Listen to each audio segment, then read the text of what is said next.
Everybody, welcome back to Miles and Mentors. We have another great guest on today, and we're going to tap into that lived and learned knowledge that he's gained over the years in the industry. So stick with us. We got an excellent episode lined up for you right after this on Miles and Mentors. Welcome to Miles and Mentors, the podcast that humanizes trucking, getting real-life advice and insights from logistics professionals from all over the industry. We sit down with those seasoned mentors who have put in the miles, with a mission to pass on the knowledge gained from years in the industry to you. Now buckle up and enjoy the show. Hey, Colby, how you doing, man? Hey, Alex, how are you? I'm awesome. Thank you. Really appreciate you jumping on today. I can't wait to dive in and kind of tap into what you've learned over the years. Yeah, thanks for having me. Excited to be here. Definitely. Well, if we can, for those that may not know you, if we could get you to give like a quick high level who you are and what's your role in the industry today. Sure. So Colby Varley, I'm the vice president and principal here at Advanced Transportation Services. Been in the industry 14 years. Basically went from the driver's seat to the C-suite and everything kind of in between there, giving me hands-on knowledge and just the experience of the industry.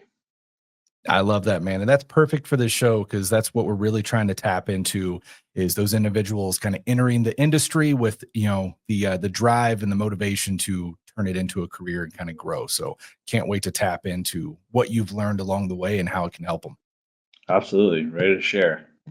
Well, man, to kind of jump back to the very beginning, I'm curious, what is it that brought you to the logistics industry in the very first place? And kind of more from that, what's kept you around over the years? Yeah, so my dad's still in produce sales. He's been in produce sales, since before I was born, and kind of grew up around that and was really intrigued on him being able to, call his truck broker at the time and call in a pickup on a Friday afternoon and pick up in California. And, Monday morning, that load would be sitting on the East Coast, and was always really, really intrigued by that. I thought it was very interesting how, that could happen just in the matter of a few phone calls. And we would go about our business over the weekend and come in and, there it was. So that's what really kind of intrigued me. Went to college, got an ag business degree at Fresno State, and kind of had a real good conversation with my dad in the event of, hey, you could come work for me and sell produce, but he felt that the produce broker was kind of really a dying breed, that a lot of the produce companies and wholesalers with technology are really going direct. And the days of the produce brokers were really dying. Back in the 70s, 80s, 90s, the produce brokers were basically controlling who was buying and selling. And Interesting. The business has kind of gotten away from that. And his advice to me was logistics. He thought from his time in the industry that there's always going to be a need for that. That's never going to be replaced. And good logistics, there's a great market for that if you're good, trustworthy, honest. And so right out of high school, I was working for a local asset-based company here in Salinas, got my feet wet. And that was LTL, less than truckload. We were servicing San Francisco and Los Angeles produce markets. And, we were doing things that like UPS and FedEx can't even do, Right. with refrigerated produce. So that was really learning, basically getting hooked up to a fire hose and turning it on full blast, and don't choke. So for me, going from that to over the road, one pickup, one drop, it's been kind of easy, I guess, for me, or easier in the fact that, when you're dispatching somebody with 18 deliveries, and then you're doing something with just one delivery, it's pretty easy just for me, just from Right. what I experienced or what I learned from how I was kind of brought up in the industry. So that's what's kind of, how I got started, how I got here. What's kept me around is just, it's kind of what I've always done. I really enjoy it. I enjoy the challenge. I'm a pretty competitive guy by nature, which, I'm not competing with anyone anymore except myself, Right. which is pretty fun. You know, I try and push the limits and see what we're capable of, what I can have my team accomplish. And, um, I think there's a great future. I Yeah. don't see it going anywhere. So it's, I've stick and stayed and made it pay, and um, built a really good customer base and carrier base. And, we're going to continue to do that. I love that. It's interesting. Logistics is one of those cool industries to look at because it touches everything. I mean, everything goes through truck, right? Uh, Yeah. Kind of looking at your background in agriculture, and your family's background before that, how would you say that helped or influenced your career in logistics from that point? Well, it's definitely helped. I mean, my dad drove a truck back in the 1970s, early 80s. Um, I drove for a few years. I still have my CDL today. Um, and it's definitely a relationship type of business. And we're in like, to your point, transportation is huge. Yeah. And I'm only focusing on a really niche market, highly perishable food and produce. That's what we go after, and it's a pretty small community. Um, so you start helping one customer, and they're talking to another vendor, or a lot of these shippers and receivers, that they all talk. So you get into, let's say, the grape community, or you get in the cherry community, or the orange community, or whatever community that you're working. There's a good high probability that they're talking to their neighbor, or their neighbor's talking to them, and you can kind of work those relationships to help grow your business. So I mean, that could be relatable to any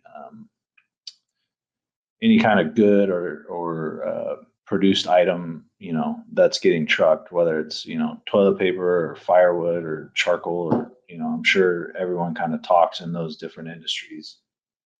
Definitely. It's interesting and fun to see how, especially, in those niche areas, the industry becomes a small world. And, making those connections. And I think a lot of guys getting into the industry in the first place may not always, value or prioritize that networking so much right off the bat. But it can really prove to be that, that point that makes the difference in your career, especially as you're trying to branch out and be that owner operator that needs to get those loads, grow that fleet. You know, Depending on who makes the world of difference in those, moves you're able to make over time. Yeah, absolutely. Just, and it's not easy to do, right? Putting Right. yourself out there, going and shaking hands, knocking on doors, it's time consuming. There's a lot of, doors that get shut on you, but just, being consistent, continuously showing up, trying to get into the same room as a lot of these people that you're trying to do business with, whether it's a customer or a broker or a carrier. It's vital to the success Yeah. of your business.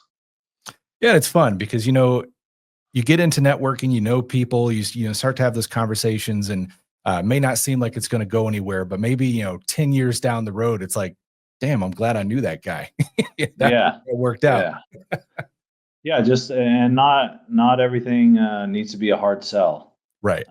Just like you said, get to know somebody, just get introduced, and maybe 5 years down the road, you come to mind, or you run into them again, and then it's not so much of a cold introduction. It's more of a rekindling, Right. and something could come of it.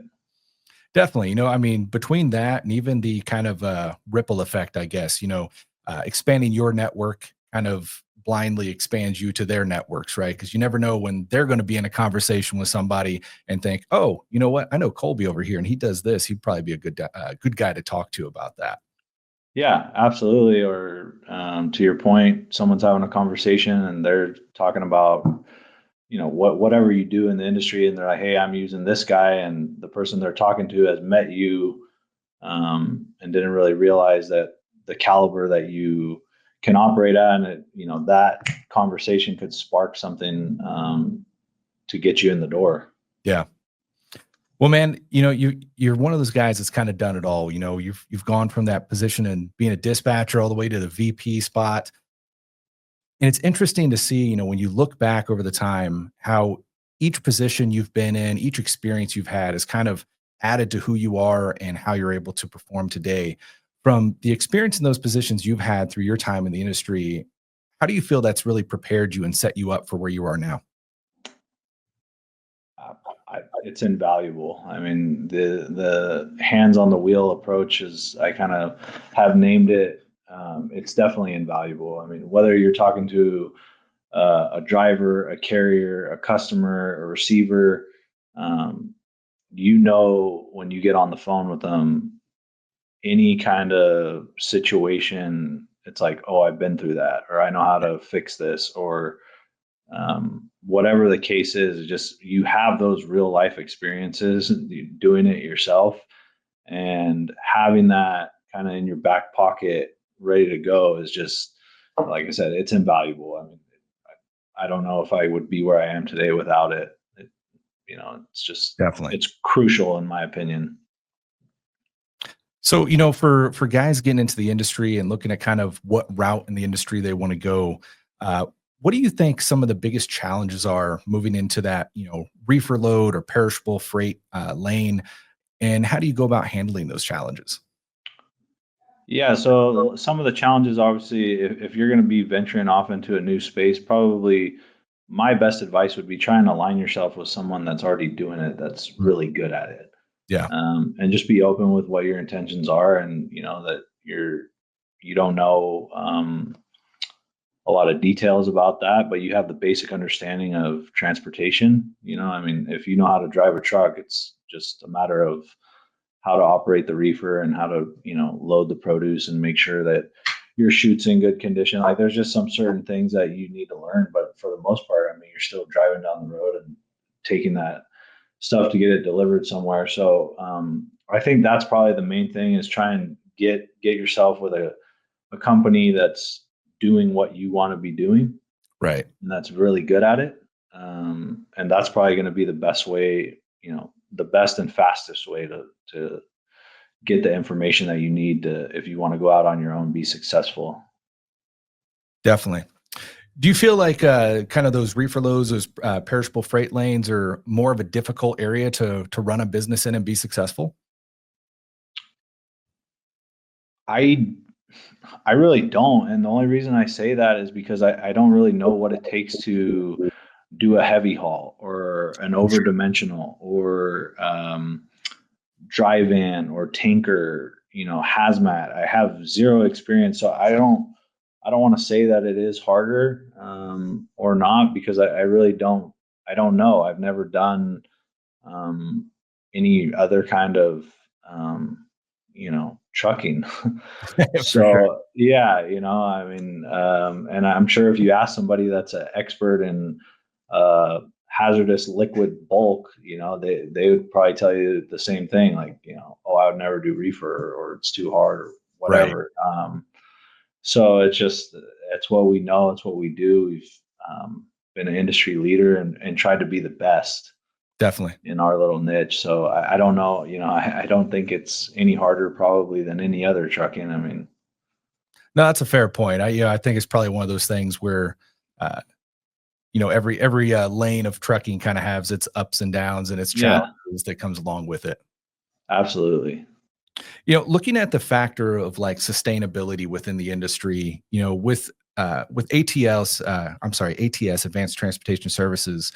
How does ATS handle sustainability in transporting the fresh produce? Well, we're really big on making sure it's cold when it's loaded on the truck and keeping it cold. Yeah. We found that if you can make sure that that stuff is put on the truck at the proper temperature and you're running your unit at the proper temperature and operating mode, you should not have a problem. Right.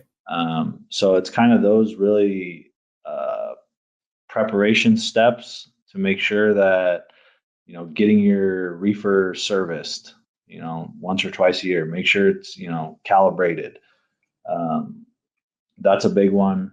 Making sure your chute's in good, your equipment's in good condition, your chute's in good condition. It's not ripped, it's not torn. It's attached firmly at the bulkhead. And then when it comes to loading, especially on the berries, we do a lot of berries, and just making sure that you pulp those berries. We don't want anything warmer than 35 degrees getting put on the truck. If there is, it's an all stop. I mean, hey, shut it down, call us. We're going to get involved and make sure. So we really like to see them in like the low 30s, 31, 32. And there's some misconception out there. A strawberry's got so much sugar in it that it's really got to get down into, high 20s before it's going to freeze. So that's why we really try and keep them as cold as possible when they're put on the truck. And then once they're on the truck, it's either 32 or 33 continuous, depending on who the shipper is and what their preference is. But, running it at 32 is not going to freeze those berries. It needs to be more in like the 26 to 28 degree range to get that sugar content to freeze. Yeah, that's really interesting to hear you talk about. It's kind of bringing me back to how we were talking about, what type of trucking may be more difficult than another. And it's interesting to hear, all those little specialized bits of knowledge that you really have to have for that lane that you're running in. And I think that's important to consider, for somebody getting in, and especially branching out from, maybe being a company driver and then going independent as an owner operator or fleet owner, et cetera. A lot of that stuff that was, on the company at one point that you may not have to worry about, the specialized knowledge, the upkeep, the maintenance, et cetera. Now it's kind of that all-encompassing factor that you've really got to consider all those aspects and make sure that you are in tune with that. Yeah, it's on you if your name's on the door. With that in mind, what's some advice, from your point of view, coming in this and growing through the industry in that way? What would be some advice you'd give someone starting out with that view of owning a fleet one day? You're really just going to have to take it one day at a time, one step at a time. I don't think going from 1 to 100 overnight is definitely the right call. Maybe in chunks of like 5. And, it's just sometimes I feel you got to be patient. Obviously it hasn't been the best trucking market for the last 2.5 years or so. Yeah. And it's kind of one of those things, like it's really difficult to grow right now. Rates are not great. Costs are up. Banks are tight on financing. It seems like there might be some wiggle room finally on some of the equipment. These major truck dealers have figured out that, they got some inventory now that's not moving. So I've heard that there's been some relief there. So just being smart on your growth, and kind of looking at all the factors, and not trying to not make any irrational or bad decisions that could come back and bite you later. I think that's probably one of the best things that I would say is, sometimes I use the crawl, walk, run approach. Take it slow, get it going, make sure it's sustainable, and then start adding. Definitely. No, I love that. I think that's great insight because, if you jump in and do the sprint factor, you can make things work, but you miss so many of those foundational, bits of knowledge over time. That's like, if you don't really set that foundation, at some point, you're going to be weak in the foundation and, be more susceptible to crumbling. Whereas if you take your time getting started there, you kind of see what there is to know. You learn as you go a lot faster than just skipping past some of those steps. So I think that's fantastic insight. Yeah. Having a good foundation, like you said, I mean, that's key. Yeah. That's key. From your experience, going from, that starting position and now being in that C-suite factor, you've had the opportunity to go through that learning phase. You've had the opportunity to be over people and kind of see them coming in and knowing what to look for and what you prefer as well. From that factor, looking at what skills going to make people successful and what mistakes are common getting into the industry. What are some of those that you commonly see and have experienced along your way? Yeah, so just going back to kind of what you mentioned, I'm still learning every single day, even up, in the vice president role.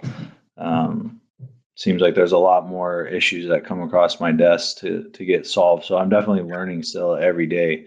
But just a few things that I've kind of learned on my way, through my career is you kind of got to be a people person. You're dealing with a billion personalities every day, and Yeah. you don't want to have a crappy attitude. And I know it's very hard because whether you're a load planner, a dispatcher, customer service rep, um, driver, kind of anybody in the pipeline, a lot of times you're going to be kind of getting the bad end of the stick sometimes from somebody else's baggage at home or having a bad day at work. And just try not to take it personal. I know it gets hard, but just stay calm, cool, and collective. And when you can get on the phone with someone in a not so great situation and kind of be a voice of reason, Yeah. and be polite, please, thank you, you can get a lot of things done.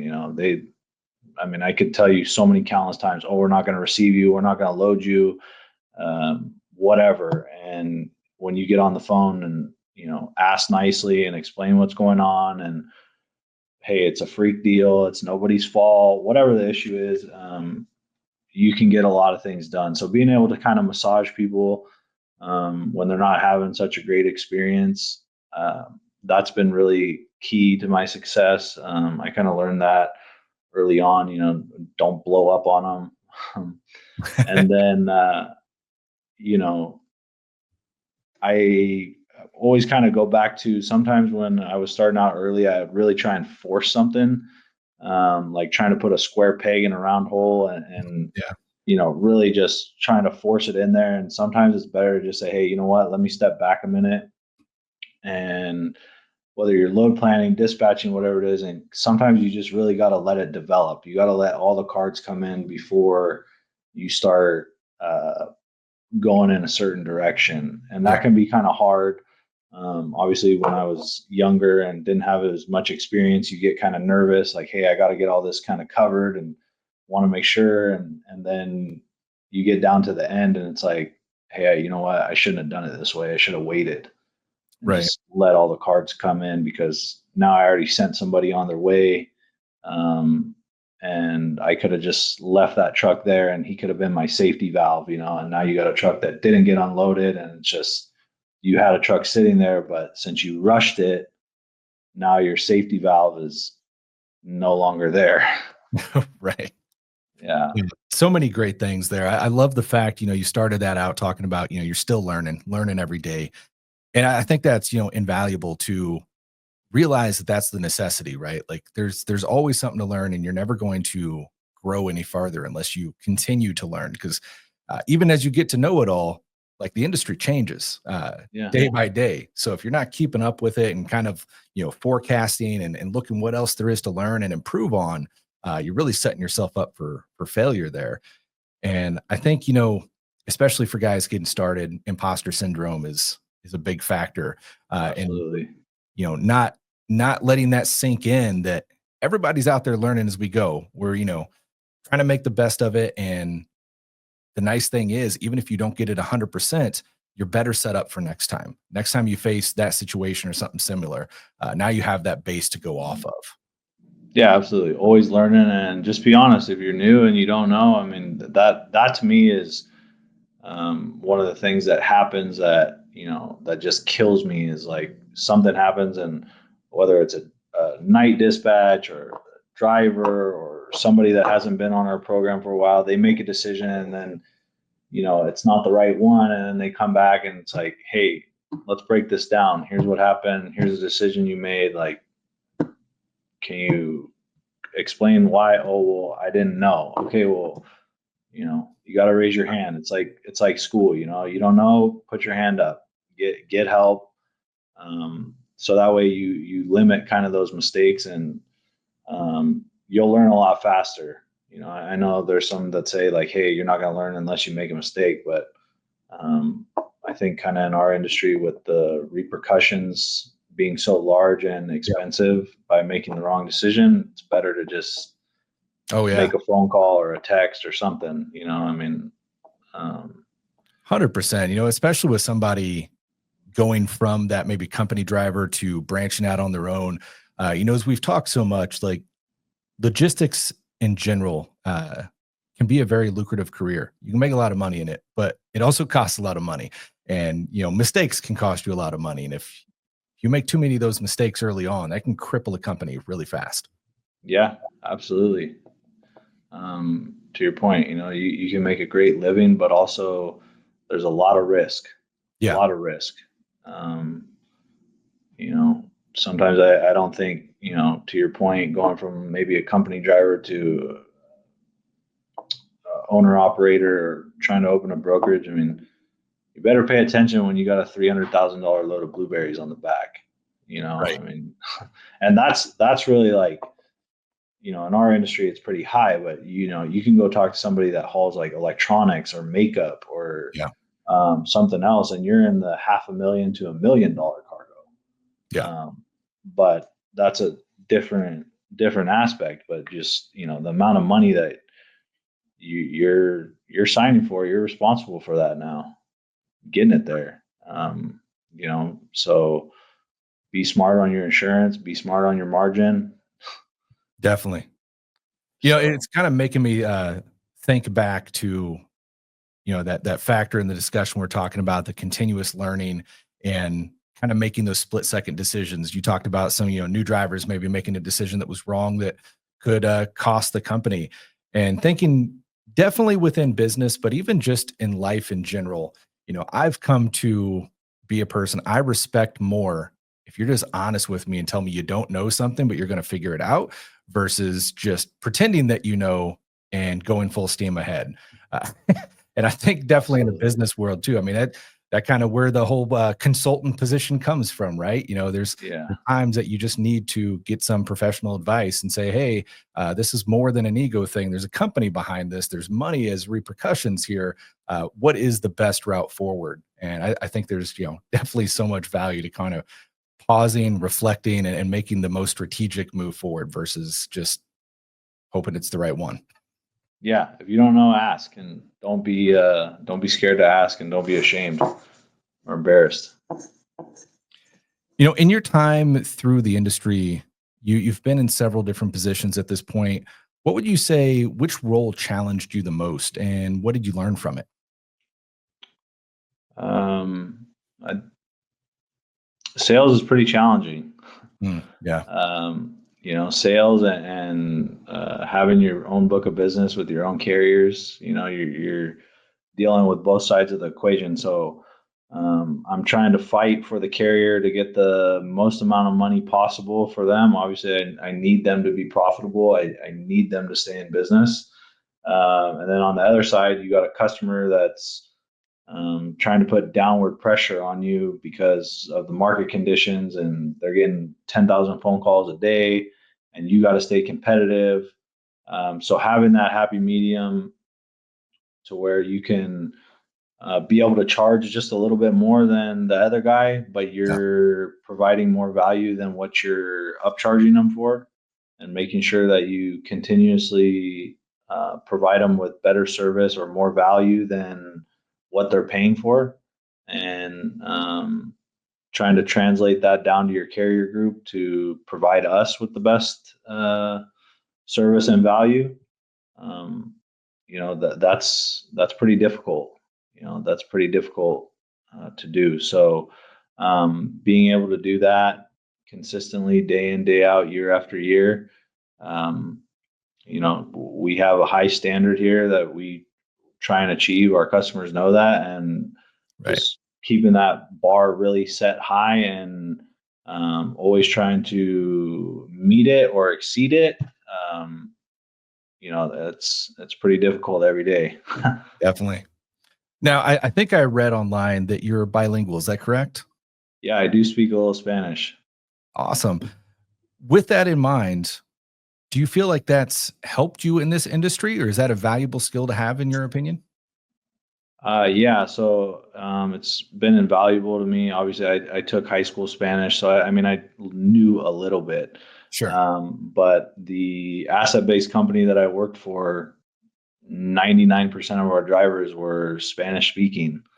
Yeah. And, I'm in there trying to speak English, and, it wasn't working. And it was like, Right. okay, either I have to learn Spanish to communicate with these people, to accomplish what I need done, Definitely. or this is not going to work for me. So that was kind of the mindset that I had, is like, hey, I have to learn this to be successful. And luckily, I think being immersed in it, where like there is no other option, you're kind of like living in it to Right. learn it, was kind of the fast track for me. And then, just every day working on it, slowly piecing it together, to where now, like I can talk to a driver, no problem, sell him a load in Spanish. He's calling me, he's got an issue in Spanish, I can That's awesome. understand him, take care of it. Um, it's sometimes it can be a little rough. I mean, like right now, I'm the only one in our office that is able to communicate. So it's like, Yeah. hey, line one, somebody, Spanish, like, all right, no problem. Um, so yeah, it's definitely been really helpful. And if I had the time or the energy to learn Punjabi, Oh yeah. that would be my third language. I mean, we operate with a lot of Punjabi companies. We do a lot of business with them, and if I had that, it would just be probably game Definitely. over. I mean, it'd be unbelievable. I love that, man. It kind of brings me to a shame on me moment. So my wife's Hispanic. Her family's from Ecuador. Been married Uh, almost 20 years, and I still don't know Spanish, man. Shame on me. I'm to that point now that when her family are talking, I can I can understand the topic. Like I generally know what they're talking about, yeah, or the concept of what they're talking about, but I couldn't start to really like, reply. So right. it's that awkward point. I should definitely know by now. But it's amazing, looking at the world today. We're a digital world, and that makes the world a small place, right? And uh, business is always expanding. If you want to be successful and conquer those spaces, especially in the U.S., I mean, we're an immigration nation, right? Like we're built off of that. And you really want to get to that next level, it's important to be able to properly communicate, especially, multiple languages. Like you're talking there with Punjabi coming in. That's huge in the market these days. Yeah, yeah. No, it's incredible. And sometimes like I still go back to Google Translate. Yeah. Something gets me hung up. But there's border carriers that I'll work with that they don't speak really good English. You have Right. to communicate with them in Spanish. So if I didn't know any Spanish, I mean, I wouldn't be able to work with those kind of companies. Right. And those guys do a great job for us, and we love working with them. So and with my staff, like they can communicate via WhatsApp or text, and they're just putting everything that the driver's telling them into Google Translate, reading it, then they're writing back on Google Translate and then copying it and put it back. So it works, right? And there's no Yeah. way, but definitely knowing it and being fluent in it has been a game changer. Yeah, I fully agree, man. It's kind of motivating me to get back on that horse and start learning again.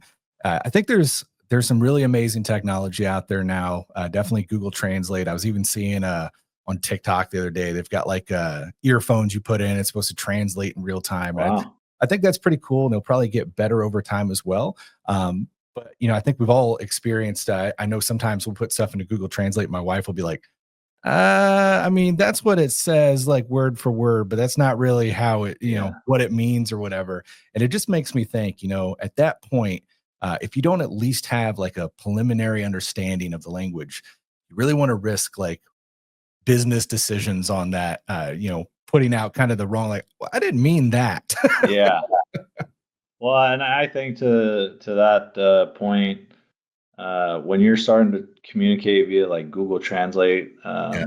normally the person on the receiving end understands that you're using that, Yeah. Right. right? Just by the way that it comes over, like to your wife's point, like, hey, Yeah, that's how you say it. But, there's probably a Spanish slang term or something Right. that you would use in real life. So as soon as they see that, they're like, oh, okay, like they're using some sort of translation device. I mean, they can read it on their side Definitely. just as well as, when we're translating it on it.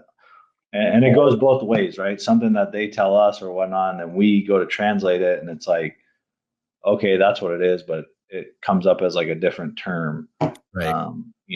like um, just there's multiple different things, but so I think they know, they Yeah. know. No, that's a fair point for sure. So obviously, you've come a long way in your career. If you could think back think of something that you know today that if you knew starting out would just be a game changer for you, what would that be? Um, I don't know if there's necessarily one thing, um, but I think one of the main things is just um, not being afraid to have that conversation, to kind of where we were earlier, networking and Yeah. getting introduced to people or introducing yourself to people. It seems like lately, probably in the last like 4 years, just having that conversation, keeping the motion going, the energy of talking to someone, whether it's, someone you never met, or hey, I was talking to so and so and they said they worked with you. Just having that conversation, just stay Yeah. fluid, keep moving, keep talking to people, keep circulation going. I think knowing that, when you're new and you're kind of not sure, you're really locked up, right? You don't want to kind of do too much, you don't want to rock the boat, and just being able to have those conversations with people, and a lot of doors have opened on some things that you put them on your vision board or you write them down like, hey, I want to do this. And it's like, it's a huge project. And you're like, how could I do this? Right. And then you start, I mean, you could find out basically anything on the internet, right? Who owns a piece of property? Who's a Yeah. business owner? Who's this? Who's that? Who controls this? And, sometimes people aren't interested, and that's okay. Just go to the next one, Yeah. and just keep moving. But go in there, shooting your shot. If I would have known that way earlier, I'd probably be a lot further on. But I'm very happy with how it's going, and I'm gonna keep doing it. 100%, man. I think there's a lot to unpack there for sure. Like, for one, I'm one of those believers. I think things happen the way they're supposed to for some reason. I wish I was somewhere 10 years ago versus now, but it's like, Yeah, my journey versus someone else's journey. For some reason, I needed to go through this to really be where I'm at today and continue on. But within that, talking that networking aspect, in the last few years, I can attest that's been huge for me, to the point that just when I'm having those conversations or just general conversations, turning it into that conversation, just seeing where it goes, getting on platforms like LinkedIn and stuff, uh, has made the world a difference for me. And it's like, man, I wish I would have done this, 5 years ago, 10 years yeah. ago. What connections, what doors would have been opened? But it's never too late. Today's the day, right? Never too late. Never too late. You go meet somebody and maybe you really hit it off with them, and then you go follow up with them and say, hey, like, thought we hit it off. Like, how do I get involved with you? Yeah, How do we work together? I think you're a great person, and I got a good feeling. And they might say, hey, I felt the same way. Let's do X, Y, and Z together. Or they might say, hey, nothing really available. Okay, no problem. definitely. But you're never gonna know unless you take that shot. Definitely. Man, we've touched on a lot of great stuff today. I feel like we definitely need to get you back on the show in the future because it's probably so much more knowledge I can tell that we can tap into here. But anything off the top of your head you feel important that we missed out on today? I think we covered a ton. I definitely would love to come back if the Yeah, opportunity arises, and um, just have a great conversation like we're talking about, and um, hopefully you have a Merry Christmas and a Happy Holidays. you as well, man. We'll definitely make that happen for sure. I'd love to get you back on. Before we let you go, I want to give you a chance for some shameless plugs, man. How can people learn more about you, your business, get in touch with you, etc.? Yeah, absolutely. You can go to our website, It's advancedtransportationservices.com. I'm on all the major social media platforms: LinkedIn, YouTube, TikTok, Instagram. You can So find me many. there. You can call our office, send me an email. Pretty easy guy to get a hold of. Fantastic. And we'll make sure to get that in the links below as well. But Thank dude, you. thank you so much for taking some of your time out today and letting us pick your brain. Yeah, absolutely. I appreciate being on the show, and it was great talking to you, Alex. You as well. Everyone out there watching, thank you so much for tuning in. And until next time, stay safe out there. Have a great day.